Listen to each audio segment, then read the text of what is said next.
Olá, companheiros e companheiras, amigos e amigas. Mais um dia onde a máscara do Poder Judiciário cai, mas um dia onde o próprio magistrado acabou revelando a podridão do seu comportamento, que reflete não apenas o comportamento dele, mas o comportamento de todo o Poder Judiciário brasileiro, que se coloca, desde o golpe contra a presidenta Dilma, na contramão da justiça, na contramão do Estado Democrático de Direito e da legalidade. Hoje, o desembargador Gebran Neto, que é presidente do Tribunal Regional Federal da 4ª Região de Porto Alegre, está sendo mancheteado por várias mídias progressistas, já que a imprensa nacional, golpista por excelência, se nega a manifestar e a dar publicidade para fatos que são de relevância, mas chegou ao conhecimento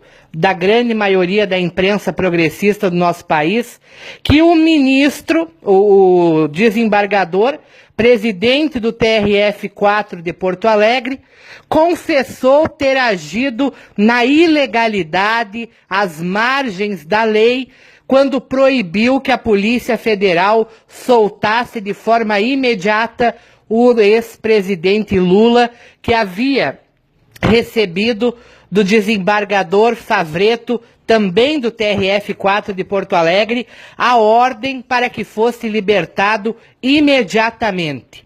E aí hoje, então, nós temos aí uma confissão do presidente desse mesmo tribunal, que nem estava no exercício da sua função de desembargador e que, em conluio com o juiz Sérgio Moro, com o delegado da carceragem da Polícia Federal de Curitiba, de forma arbitrária, mantiveram o presidente Lula não preso, mas em cárcere privado, uma vez que havia sido emitido o alvará de soltura pelo desembargador que estava de plantão no TRF4, o desembargador Favretto.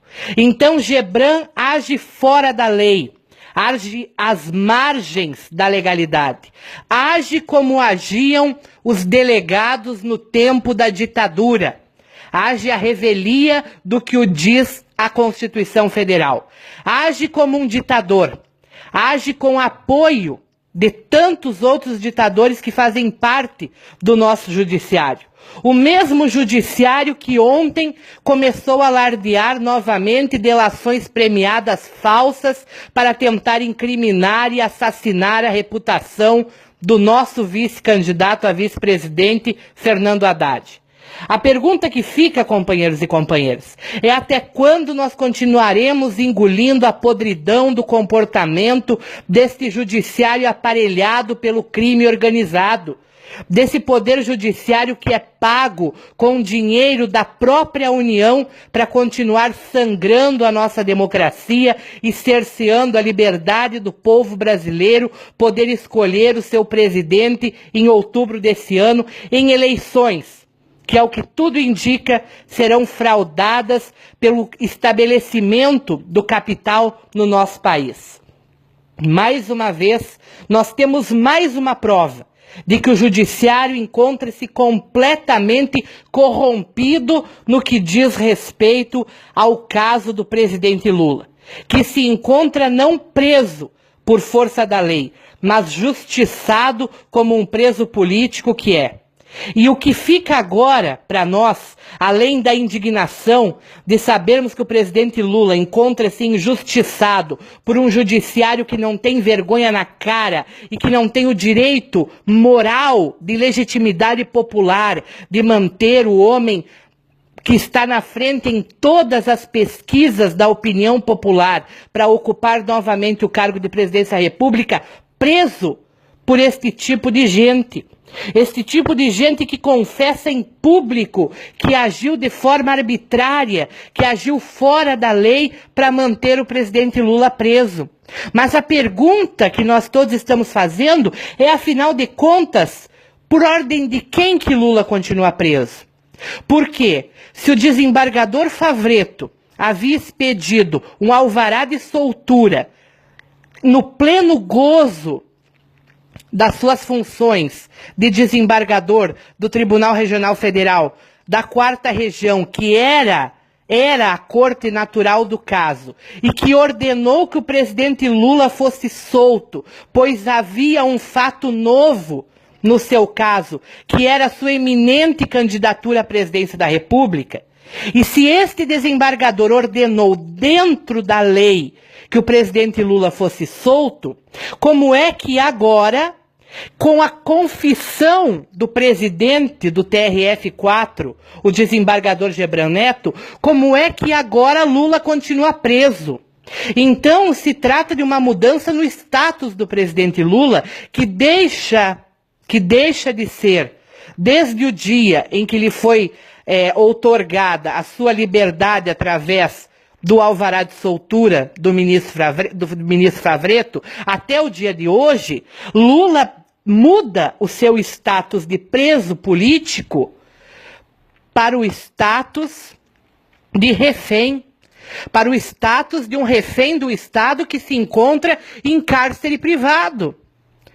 Porque se ele se encontra preso por uma decisão unilateral de um magistrado que hoje, de forma confessa, disse ter mantido o presidente Lula atrás das grades, de forma arbitrária, de forma ilegal, à margem do que manda a Constituição, então o presidente Lula não é mais nem mesmo um preso político, mas sim alguém que se encontra sequestrado pelo Estado. Sequestrado por uma instituição que se julga acima do bem e do mal. Pior, sequestrado por uma instituição que se julga acima da própria Constituição Federal, que é quem legisla sobre o que eles poderiam ou não fazer. Mas nós estamos em um país onde a Constituição já foi rasgada, em um país onde o estado de exceção impera, uma vez que aqueles que agem como carrascos e justiceiros, que é o próprio Poder Judiciário, se outorga aumentos abusivos que vão contra a própria lei de responsabilidade fiscal em um país que cavoca quando já está no fundo do poço, com um orçamento completamente esgotado. E aí nós temos, então, a maior liderança do país, que está disparado com o dobro das intenções de voto de todos os outros candidatos, encarcerado em um presídio, em uma masmorra, refém de um sequestro por parte da instituição do Poder Judiciário, que o mantém preso com uma determinação judicial de um desembargador presidente de um Tribunal Regional Federal que confessa, olhem o absurdo, que confessa estar mantendo o presidente Lula preso à margem da lei, à margem do que prevê a Constituição Federal. Então, eu repito, o presidente Lula deixou de ser um preso político e se transformou em um refém do estado de exceção. O presidente Lula está sendo mantido em cárcere privado, está sendo mantido sequestrado pelo próprio Estado. E junto a isso, junto a um presidente que se encontra sequestrado pelo estado de exceção, uma vez que o seu algoz, que o mandou permanecer preso, confessou que o fez à margem da lei, na ilegalidade, para ser mais claro, esse mesmo Poder Judiciário que este senhor Gebran representa, ele ontem divulga para a imprensa golpista com quem estão mancomunados uma nova delação onde Mônica Moura, que sabe Deus o tipo de pressão que está sofrendo na cadeia com seu marido, o Santana, que foram os ex-marqueteiros do PT, divulgam uma delação a pedido deste mesmo judiciário que mantém o presidente Lula encarcerado de forma arbitrária e ilegal, como o próprio desembargador Gebran confessou. Então eles divulgam uma nova delação, não satisfeitos, para assassinarem a reputação agora de Fernando Haddad, que, mais um dado para quem está ouvindo, mais um dado, a pesquisa do Banco Itaú com a XP Investimentos dessa semana mostrou que em menos de 7 dias, Fernando Haddad, representando o presidente Lula, salta de 3% para 13% nas intenções de voto em uma pesquisa realizada com mais de 1.000 pessoas de várias cidades do Brasil. Então, sabendo eles que se as eleições fossem hoje, Fernando Haddad iria para o segundo turno com Jair Bolsonaro e ganharia as eleições, eles começam um processo de desqualificação de Fernando Haddad, mas não se dão por vencidos em saber que aquele que perdeu as eleições passadas para a presidenta Dilma Rousseff, o narcotraficante senador de Minas Gerais, que teve que desistir de concorrer a uma vaga no Senado, pois viu que iria perder para a presidenta Dilma Rousseff, que lidera as pesquisas para o Senado em Minas de forma isolada. Então, para se vingarem de Dilma, que como não pôde ser chamada de ladra, foi caçada da mesma forma por um crime, entre aspas, que todos os presidentes que a antecederam, incluindo o parasita Fernando Henrique, cometeram. Então, essa mulher agora, também junto com Haddad, terá a sua reputação destruída.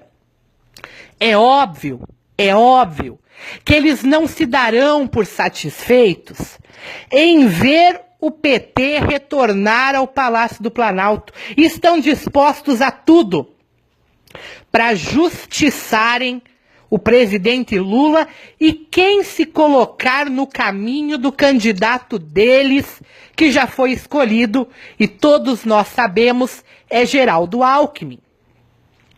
Nosso inimigo não é a figura patética de Jair Bolsonaro, digno de pena tamanha sua ignorância, estupidez, um boçal.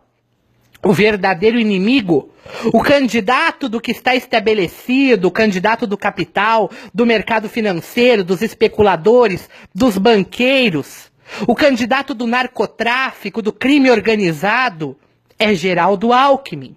É o PSDB, é a direita que realmente é feroz e perigosa. É com ele que nós devemos nos preocupar. Bolsonaro não passa de um cão vira-lata, de um cachorro sem a menor importância. E os que o apoiam não passam da ralé do Brasil que não deu certo. Um povo odioso, cheio de preconceitos, cheio de mazelas próprias mal resolvidas, que não representam o menor perigo, porque são a essência da ignorância que não prospera.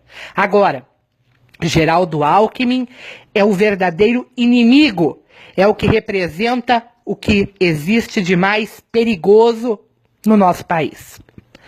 Resta saber agora o que é que nós faremos com essas informações. Gebran agiu fora da lei. Lula não é mais um preso político. Encontra-se sequestrado pelo Estado. Presidenta Dilma e Fernando Haddad são as novas vítimas. O alvo se encontra nas costas deles. Serão pulverizados, destruídos e massacrados pelo que está estabelecido. Eles não aceitarão, de forma alguma, perder a boca e a possibilidade de mandar Geraldo Alckmin para o segundo turno. O que nós precisamos nos perguntar é o que eles estão dispostos a fazer. Nós precisamos tomar uma providência.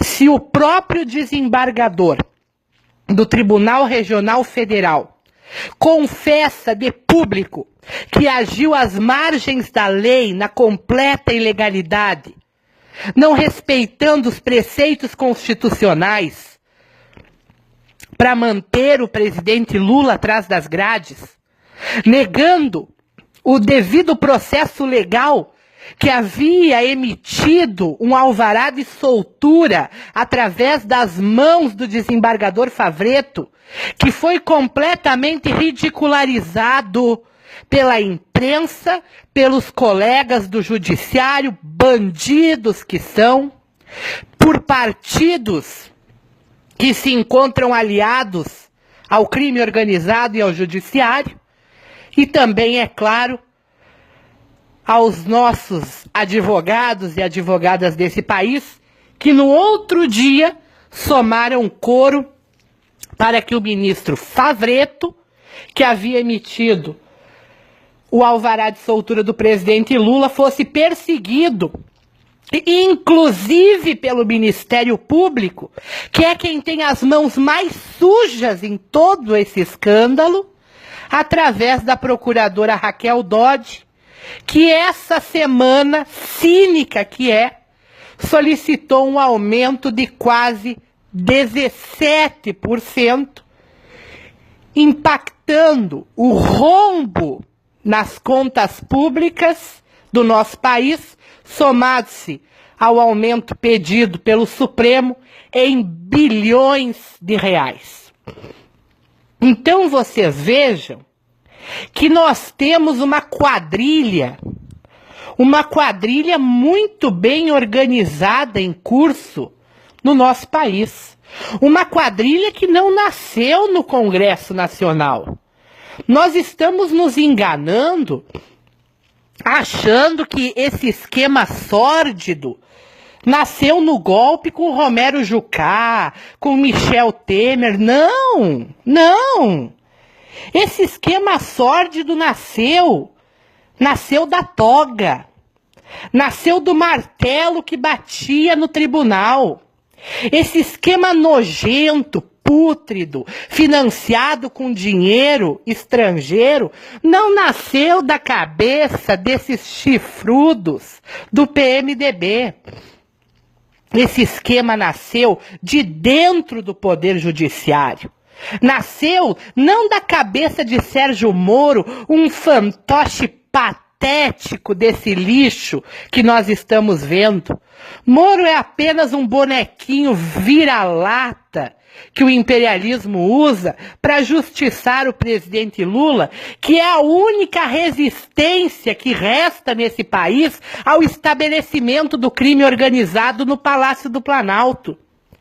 Porque eles estão esperando apenas que o presidente Lula sucumba, seja através da doença, de um assassinato, de uma bala perdida, porque eles farão o diabo para impedir o presidente Lula de voltar ao Planalto, ou o PT, ou quem quer que seja, que não represente os interesses deles, para que possam finalmente entregar a Amazônia, entregar o resto que sobrou do pré-sal que Temer ainda não entregou, para que possam continuar envenenando os nossos mananciais hídricos, colocando veneno na comida das nossas crianças. Enquanto eles puderem, eles irão lutar. Mais uma vez, eu repito aos companheiros e companheiras que estão escutando: até quando nós aceitaremos, de braços cruzados, que o maior líder da história desse país continue trancafiado atrás das grades, enquanto nós somos obrigados a chamar os verdadeiros bandidos de meritíssimo, de senhoria, de excelência? Basta, companheiros. Basta de agirmos como cordeiros que abaixam a cabeça para essa gente que não tem vergonha na cara. Enquanto nós estamos aqui aterrorizados com a falta de qualquer pudor do ministro Gebran, que de forma confessa diz ter agido fora da lei, O Jornal Nacional está, nesse momento, tentando mais uma vez lamear os nomes do Partido dos Trabalhadores, da presidenta Dilma, do Fernando Haddad e do presidente Lula. Eles nem perderão mais tempo, porque eles já viram que quanto mais eles falam de Lula, mais a popularidade de Lula aumenta, e todos os dias eles se veem perdidos e absortos na contemplação do lixo que eles vêm fazendo, quando enxergam o presidente Lula com quase 70% das intenções de voto no Nordeste, no Norte e em alguns estados do Centro-Oeste do nosso país. Quando eles enxergam o presidente Lula em primeiro lugar em São Paulo, no Rio de Janeiro, no Rio Grande do Sul e nas Minas Gerais. Eles não passarão por muito tempo se nós não deixarmos que eles passem. Mas depende de nós, de cada um de nós, que a justiça seja feita. É por isso, companheiros e companheiras, que eu convido cada um de vocês, cada aposentado, cada aposentada, cada profissional liberal, cada trabalhador e trabalhadora que tenha flexibilidade nos seus horários, que no dia 15 estejam em Brasília para registrar a candidatura do presidente Lula a despeito do ódio, da perseguição e do crime organizado que eles praticam. Nós precisamos estar em Brasília. Nós precisamos estar ao lado de Lula e da democracia. E nós precisamos estar principalmente nas ruas da nossa cidade, vigiando e contando para o povo o que está acontecendo. E até segunda, terça-feira, nas redes sociais, perguntando para todos e dizendo a todos que Gebran Neto é um fora da lei. E que Lula não é mais um preso político, mas se encontra sequestrado pelo Poder Judiciário, que representa o estado de exceção em que nós vivemos. Para a tristeza daqueles que bateram panela e que dançavam ao redor de um pato amarelo, o Brasil não corre o menor risco de se transformar em uma Cuba. Porque apenas em uma quadra de qualquer capital brasileira nós temos mais moradores de rua do que em toda a Cuba.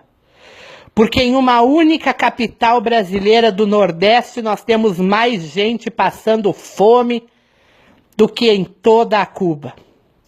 E nós muito em breve não precisaremos mais nos preocupar também em nos transformarmos em uma outra Venezuela. Porque a única diferença do nosso país para a Venezuela é que lá eles ainda não perderam a dignidade, enquanto nós já vimos a nossa alma ser leiloada nas esquinas, enquanto um golpe toma conta do nosso país e nós todos andamos aí chamando o juiz vagabundo de excelência e um vampiro golpista de presidente. Realmente cada povo tem o lixo que lhe cabe. Companheiros e companheiras, é por Lula candidato e presidente que nós continuamos caminhando. Aqui, Patrick Mateus, um grande abraço para todos.